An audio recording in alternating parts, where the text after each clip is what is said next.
するちゃん、おはようございます。おはようございます、先お元気ですか？生。はい、元気です。じゃあ、するちゃん、おめでとうございます。ありがとうございます、先生。するちゃん、तपाईँले हाम्रो कन्सल्टेन्सी कसरी थाहा पाउनुभयो? म यो कन्सल्टेन्सी चाहिँ युट्युबबाट थाहा पाएको भिडियोहरू हेरेर हजुर। त्यहीँबाट थाहा पाएको। भिडियोमा हाम्रा एक्टिभिटिजहरू के थिए?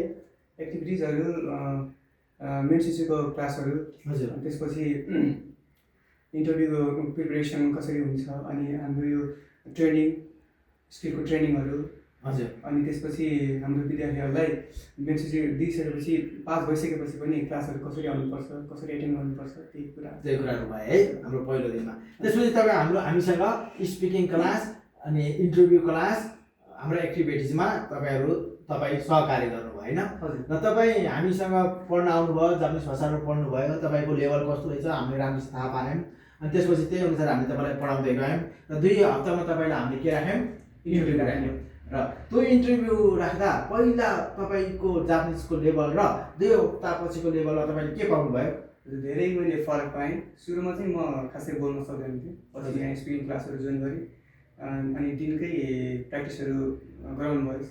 अनि त्यसपछि इन्टरभ्यू राखिदिनु भयो। अनि इन्टरभ्यूमा चाहिँ बोल्न सक्ने भयो। त्यतिखेर चाहिँ सोधेको प्रश्नहरू बुझेर आन्सरहरू दिन सकेँ। हजुर, त्यसको लागि हामीसँग सहकार्य गर्नुभयो र हामीले भनेअनुसार तपाईँले नि मेहनत गर्नुभयो र त्यो तपाईँको इन्टरभ्यूमा तपाईँ सिलेक्ट हुनुभयो। त्यसको लागि हामी तपाईँलाई फेरि बधाई दिन चाहन्छौँ। र तपाईँले हाम्रो कन्सल्टेन्सी यहाँ आइसकेपछि कस्तो लाग्यो होला तपाईँलाई?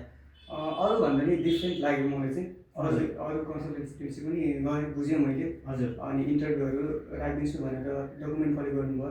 हजुर। पछि वेटिङ लिस्टमा राखेर टाइम नै उस गयो। त्यसपछि मैले युट्युब र फेसबुकबाट यो कन्सल्टेन्सीको बारेमा थाहा पाएँ। अनि पछि आएँ, अनि सबै कुरा बुझेँ। अरूभन्दा धेरै डिफ्रेन्ट लाग्यो। यहाँ फिजिकल्ली क्लासमा चाहिँ फिजिकल्ली बोल्न सिकाउने स्पिकिङ क्लासहरू, अनि ट्रेनिङहरू पनि दिने, अनि त्यसपछि कामहरू पनि ग्यारेन्टी जस्तै नै लाग्यो मलाई। त्यही भएर म आएको, अनि ठिकै लाग्यो, राम्रो लाग्यो।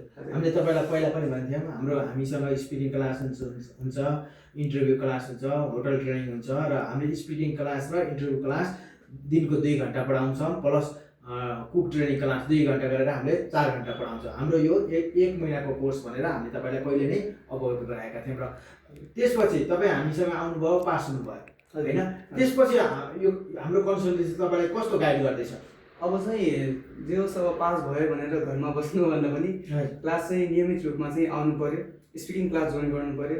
त्यसपछि ट्रेनिङ लिनेहरूले ट्रेनिङ गर्नु पऱ्यो।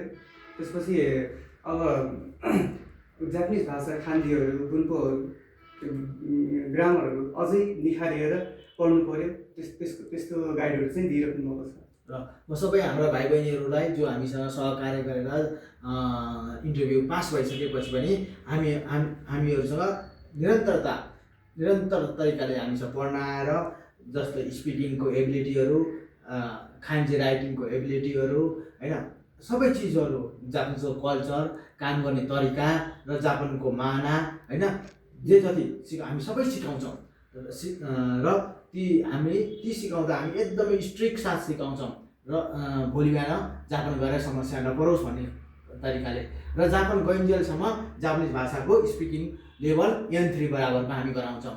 कोही म पास भएँ, इन्टरभ्यू पास भएँ भनेर घर जाने, स्कुल नआउनेहरूलाई हामीले प्रोसेसिङ पनि के गर्छौँ? क्यान्सल गर्छौँ है। हामी यो कुराहरू सबै पहिल्यै भनिसकेका हुन्छौँ र त्यही अनुसार हाम्रो भाइ बहिनीहरूले मिहिनेत गरेर हामीसँग जापान नगइन्जेलसम्म मिहिनेत गरेर पढ्छौँ।